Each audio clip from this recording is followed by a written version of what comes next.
The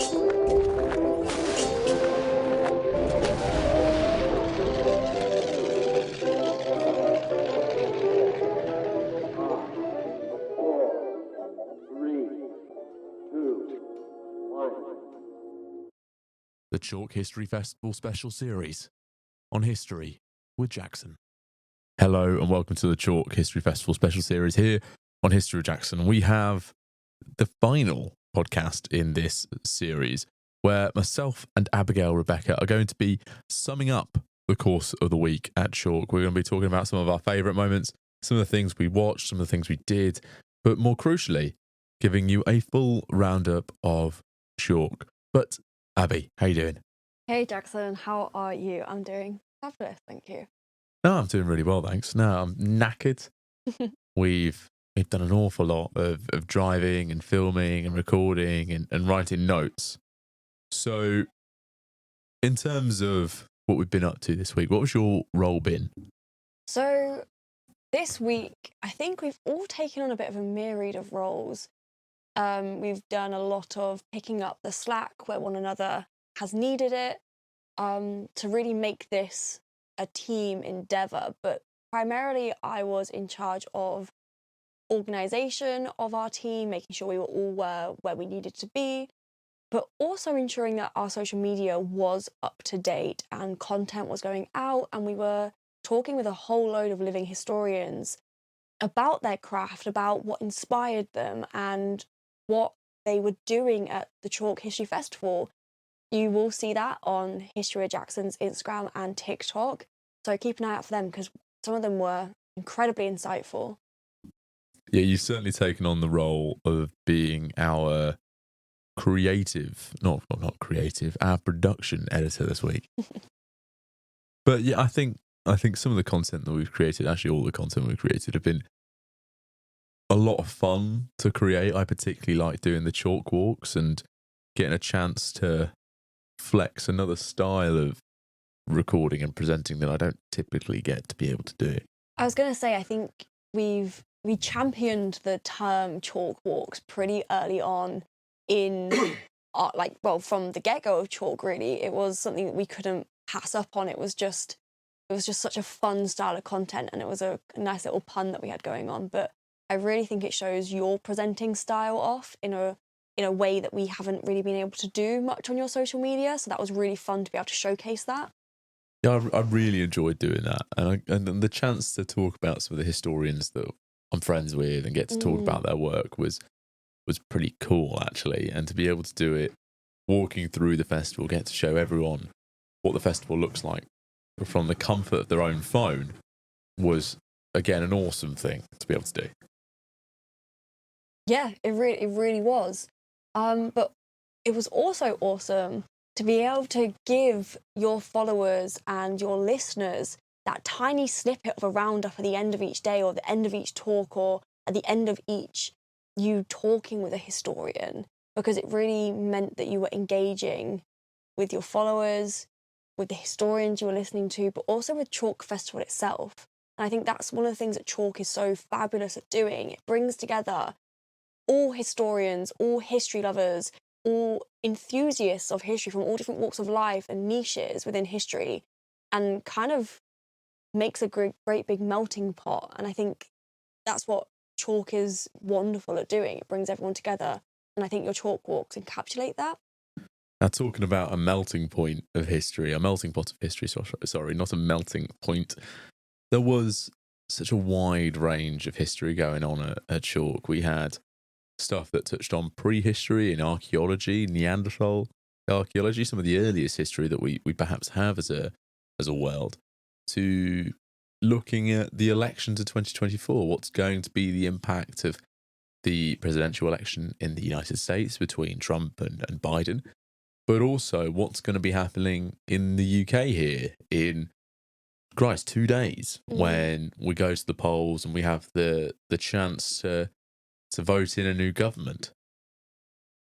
Yeah, and not only that, but the wider impact of current election results can have, not just in the UK, but especially with looking at Trump and the future of NATO. it's one of those things where you come to chalk for the history, but you are left with a greater understanding of the world at present because we have taken examples and we've learnt from history, and we can see historians really doing that. No, I totally agree. You come for the history, but you leave with a better understanding of where we are and who we are, Mm. which I really like about chalk. Now, I think that this is going to be an opportunity for us to kind of discuss our favourite talks. Now, before we get into that, I'm going to say, there are a couple of days where I was inundated with work, so I didn't actually get to go to that very many talks.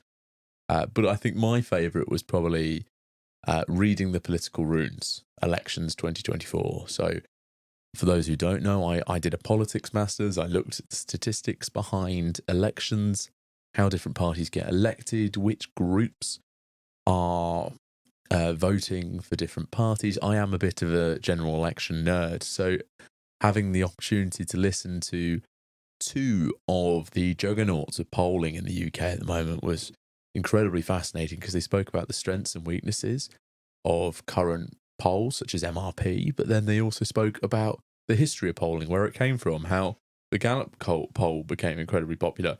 So I think that was perhaps my favourite talk.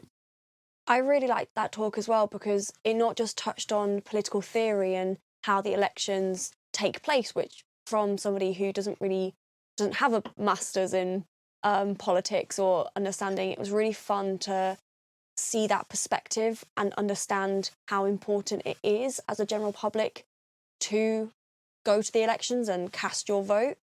But I think Jackson's been a bit humble here, and he's said that he was inundated with work. Why don't you tell us why you were inundated with work, Jackson? So yeah, I was asked to do a talk. So during the middle of the festival, the program director Charlotte and the living history director Laura, who we had on the podcast earlier this year, Laura Bailey, and Alice Loxton, who was leading the Young Historians Day at Chalke History Festival, came to me, and they asked for me to be involved in the festival as not only a speaker but an interviewer. So I was lucky enough to be asked to interview the amazing Honor Cargill Martin about her new book, Messalina. So I had to read Honor's book in a day. So I read Honor's book, and then I went off to interview her in the late afternoon, which was a fantastic conversation about her book, her process, her source base, which you can hear here on the podcast from earlier this week at Chalke. And then I also prepared my own talk on totalitarianism. What is it, and why is it relevant today in the 21st century? So in late afternoon Saturday, I also gave my talk. So from Thursday to Saturday, the distinct lack of content with my voice and my face in it, oh dear, bashing the mic here, the distinct lack of content without my face and my voice in was because I was no longer working for myself as History of Jackson, but I was working for the Chalke History Festival, which is where you picked up the slack on my end. Yeah, and when Jackson says he was working and prepping, he truly was. He read Honor's book, 350 pages, in about 5 hours, and I have never seen somebody be so dedicated to ensuring that they are so well prepared, because it's all well and good being asked, as Jackson was, so last minute to host and to interview somebody, but your work ethic and your personal morals are not going to let you go in unprepared. So to see that you were so dedicated to reading that book was truly an inspiration. And yes, that is why I was hosting a couple of the podcasts on History of Jackson's podcast, because he genuinely did not have the time. No, I didn't have the time at all. I think things landed in my lap in the morning, and I kind of had to race to get everything done, which was, it was a pure test of my ability to speed read, but it was, it demonstrated just how much trust we all have in one another to pick up the slack, which led to Abbey interviewing Saul David and George Butler. And I think when we're talking of topics here, let's just go through some of the guests that we had on the podcast across the course of this week, which was such a lot. So before the festival, we had about 6 or 7 pre-festival podcasts. So pre-festival podcasts, we spoke to Claire Mully, Wendy Moore, Phil Mansell, Kate Vegas, Jim Carter. And then when we moved into the festival, we spoke to Estelle Perron, Giles Milton, Chris Lintott, Matthew Longo, and on to the next page, Nicola Tallis, Michael Wood, Tracy Borman, Guy Walters, Peter Caddick-Adams, Emanuela Pirro, Tim Bouvery, Jonathan Wilson, Saul David, Honor Cargill-Martin, George Butler, Alice Loxton, Jonathan Sumption, Zach White, Bethany Hughes, Rob Lyman, Kate Moss, Martin Brown, and Matt Lewis, which was an awesome list of people. And there's some fantastic interviews in there, which I really, really loved leading up. Yeah, I think one of my favourite interviews you did was with Jonathan Sumption. It was incredible interview, but also to see him open up in a way that you could see the passion in his eyes when he was talking to you, and that was really, really wonderful to see.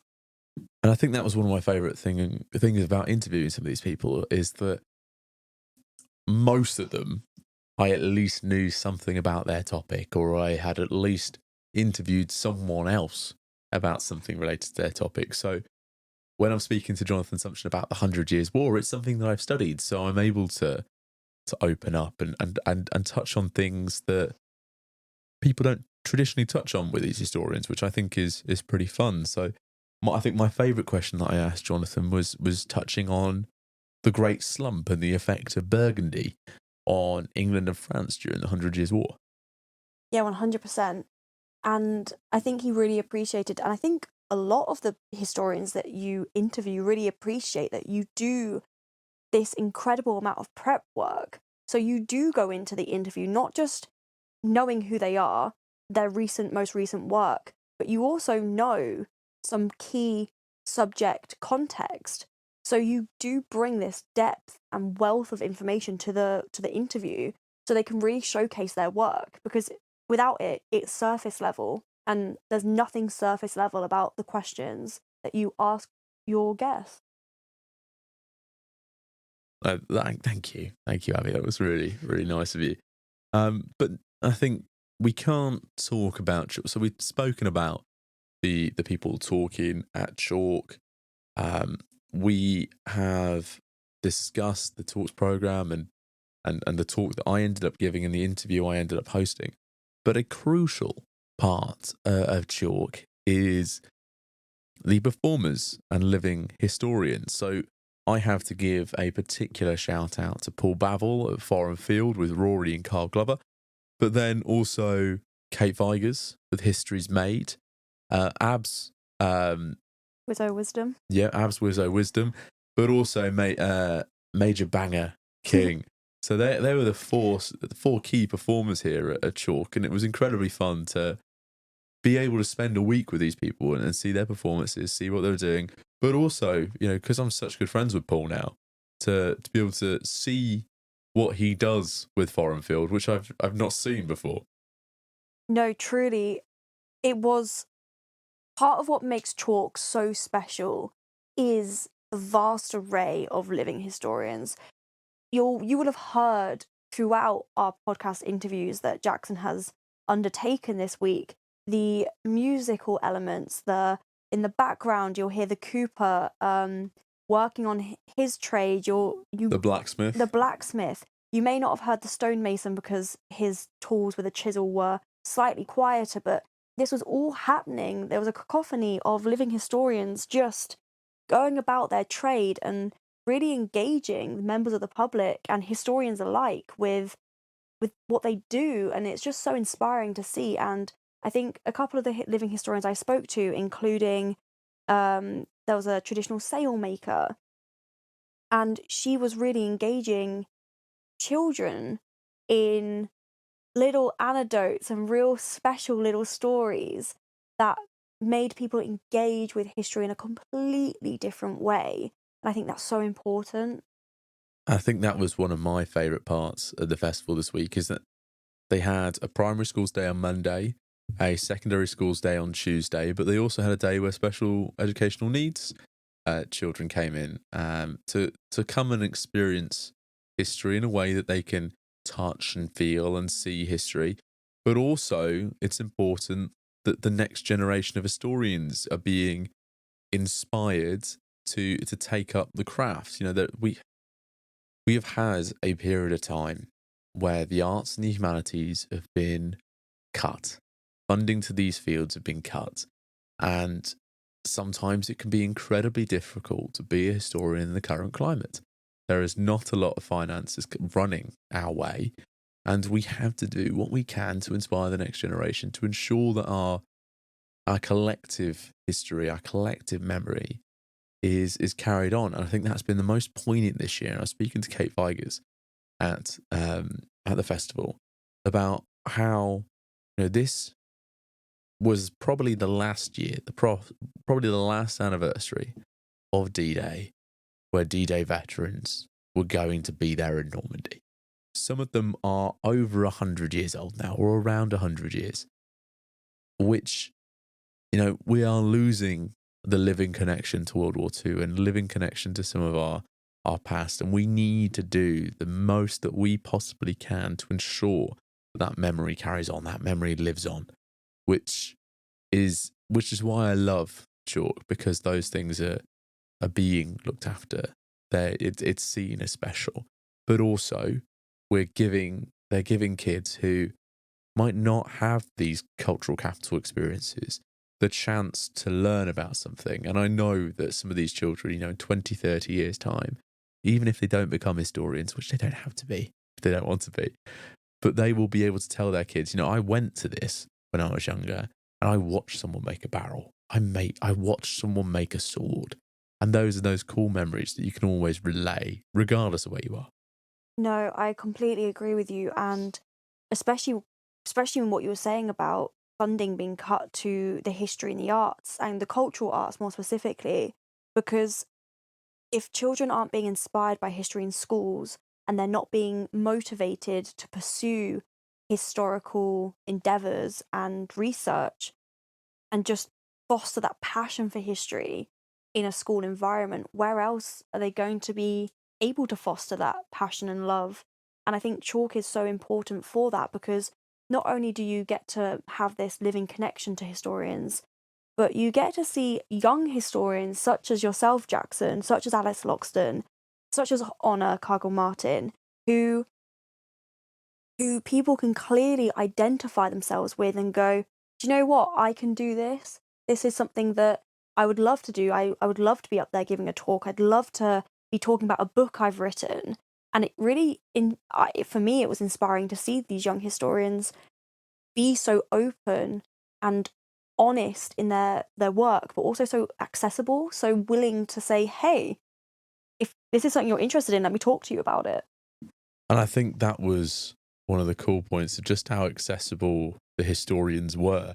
I mean, there was one night where I was watching England be absolutely dreadful in the last group stage game, with, you know, some fantastic historians, you know, sitting and drinking and having a beer with them, watching the game, talking to them throughout the week. You know, just one name who comes off the top of my head here is Guy Walters. You know, very consistently sitting and having a beer with Guy, sitting on a table with some friends, and suddenly James Holland turns up and you're drinking with James Holland.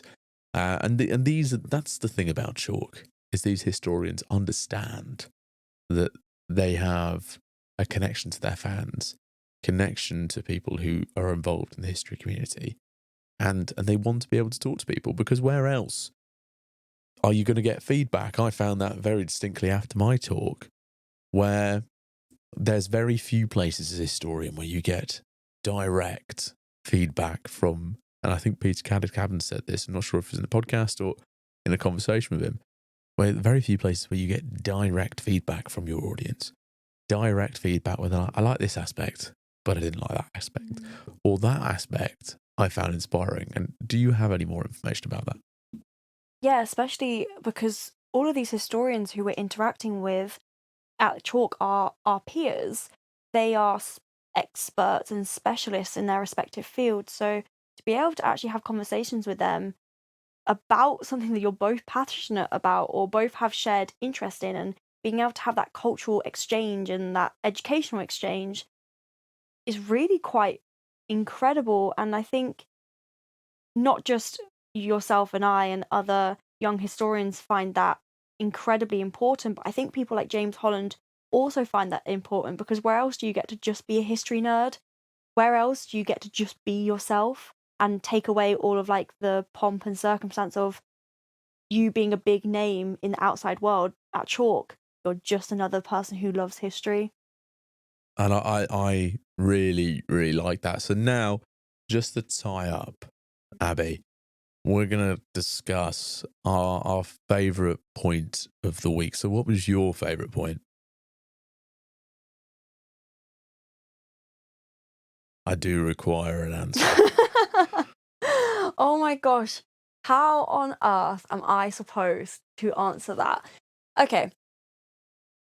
From me, I truly think it is seeing the incredible women who are not just on stage, who are not just talking. Estelle Perron comes to mind. She is a fabulous historian and Absolute force of nature as well. I love her. an incredible force of nature. And she is a titan in her field.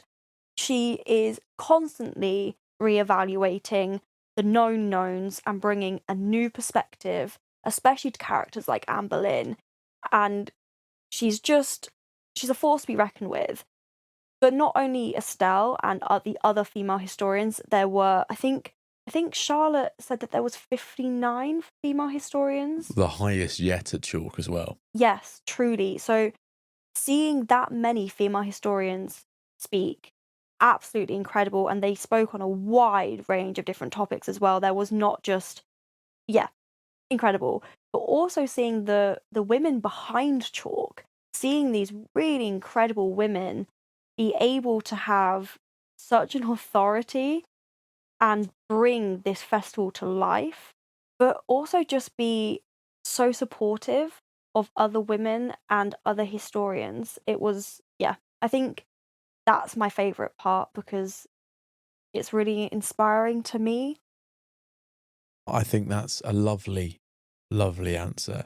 And even when I was going in the offices, most of the women in most of the people in the office were women, and they were incredibly supportive to everyone, not just Mm. myself. I think my favourite moment. I've got two. I've got two if I'm allowed to have two. Of course, you're allowed to have two because let's think of it as Jackson's the speaker and Jackson as press. Therefore, you can have two moments. Okay, so I'll take two. Thank you, Abby. So my first point I'll take is history with Jackson was actually being in the press tent. I think the atmosphere in the press tent this year was incredible. Everybody was so supportive. Everyone was collaborative. Everyone was, oh, does someone have a tripod I can use? Oh, wait, okay. Can I use that soundbite? Of course you can. Like, it was a community of people who wanted to support one another. It was great. Yeah, and I really need to shout out Mike and Charlie Of course you do. for how great they were and how great it was working alongside them. But I loved the community feel within that press tent because we all supported one another. We were all laughing and joking, complaining about about the Wi-Fi when someone was uploading too many photos. So I really loved that. And this first point's going to kind of tie in with my second point as well.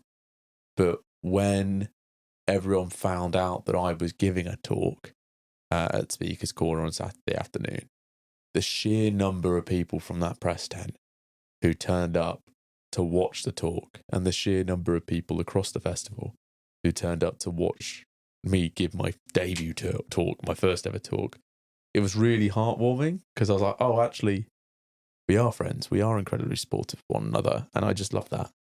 Yeah, of course. When I say my favourite moment was seeing all the women in such supportive and incredible roles within the festival. I'm obviously not including the fact that Jackson Van Uden, you gave your debut talk as a historian at Chalk History Festival.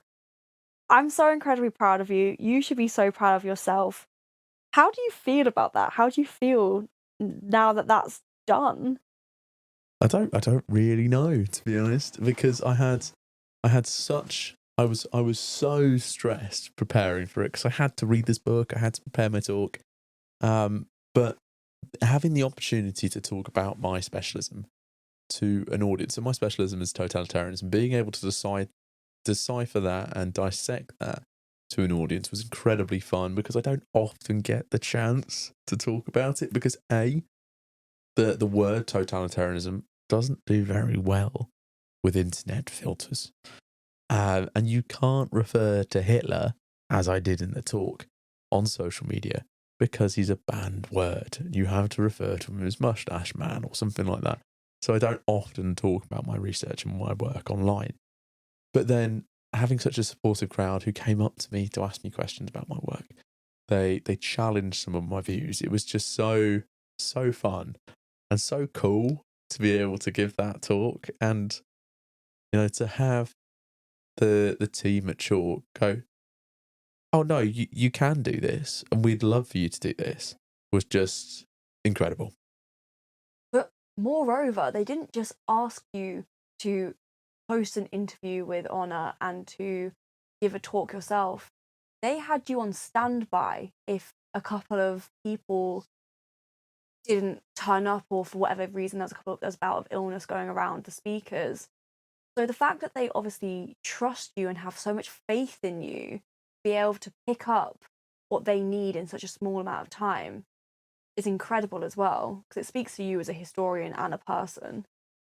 Yeah, and it was incredible leap of faith in them to have faith in a young 25-year-old historian who had never given a talk before. I know I'm a teacher. I've got up and spoken to an audience before, but the audience that I usually have don't want to be there. Which, sometimes seclusion for some of the kids that I teach is where they would prefer to be than my classroom, which is fine. I'm sure that's not the case. I'm sure you're incredibly engaging, and I've never seen you teach. Obviously, that'd be a bit weird if I was in your classroom, but having seen you give that talk, the way that you answered some of those questions and your mannerisms and the way you are, I bet you are that history teacher for some kids. You know how like a lot of the historians we've spoken to have turned around in their what inspired you to do history kind of question time have turned around and said, it was my teacher. It was, for example, I don't know, Mr. McGiven or Miss McManus or some other history teacher. I bet you are that history teacher for some people. Well, that's very nice of you, Abby. Very nice of you. Thank you. So last final fun question. You were obviously in charge of the social media this week. What was your favourite bit of content that you filmed and posted? God, that's a hard question. I think maybe not so much what I posted because there was a lot of it to post and I've had to cut it down considerably. But I do think my conversation with Major Banger King, real name Adam, he is incredibly engaging, someone who has gone through the historical record and found this character who is a real person, has a very, very powerful impact on the historical record, but isn't really known, and especially in some of his actions, he was so trusted and well beloved by soldiers that they felt a sense of relief when they knew he was there. And I think individual stories are so powerful, and Adam, who played Major Banger King, who brought him to life, did such justice to him. And it was really wonderful to learn about this character in a really hands-on, engaging way. So I spoke to him and I've got about half an hour's worth of content of him talking. And to cut that down has been A, a travesty, and B, really hard. But yeah, I think my favourite conversation was speaking to him. But there were so many living historians who made that cut. Speaking with the sailmaker will be, yeah, she was incredible as well. There were too many, just too many to discuss. No, that's a great answer, and he was always down for a drink, which was really nice in the evening. He was. Well, I think that's all from us, really. Well, before we go, what was your favourite part of Chalk? Oh, Because you've asked that to every single person you've had on your podcast as a guest. So, my final favorite, my final fun question. Favourite, yeah. What was your favourite part of Chalk thing that you've seen, heard, or witnessed or learned here at Chalk History Festival? Kind of ingrained in my voice now as I'm losing it. Wow. That's an interesting question. Because we need it on the historical record, because you never know, in 10 years' time, after you've been to Chalk for 10 years, you can look back on it and see what your answer is. It's a difficult one. It's a difficult one because I just love being at Chalk. Tell you what, last year I said I'd love to go in the green room next year. Love to go in the green room next year, because I thought, I've got to be there. That's pretty cool. And this year, being allowed to go into the green room, not just as someone going to collect a speaker, but actually being allowed to go in the green room as a speaker was pretty cool, because last year I was like, it'd be so cool to go in that room. All those people are in there, that'll be awesome. And then this year, to achieve the goal, I thought, it'd be awesome to go in there. But not just as press, but as a speaker was probably my favourite thing. And then my favourite thing to... Tell you what, here's another one. Favourite thing that I learnt or watched. Paul Bavill from Foreign Field. Bare knuckle boxing. Yep, has been talking to me about this bare knuckle boxing fight for the best part of a year. And to finally watch him do it with Rory and Kyle was a thing to behold. It was brilliant. So it was incredible. It was so entertaining. And actually, if you want to see excerpts from it, it is on our TikTok. We did post a video of the highlights of their bare knuckle boxing match there. So if you do want to see that, check that out. I'm going to. I know I've said I'm going to have to check that out to everyone, but I genuinely don't know what we posted this week because I was just so busy. So yeah, I think that's me and Abbey signing out for the last time for Chalk History Festival. Over and out, guys.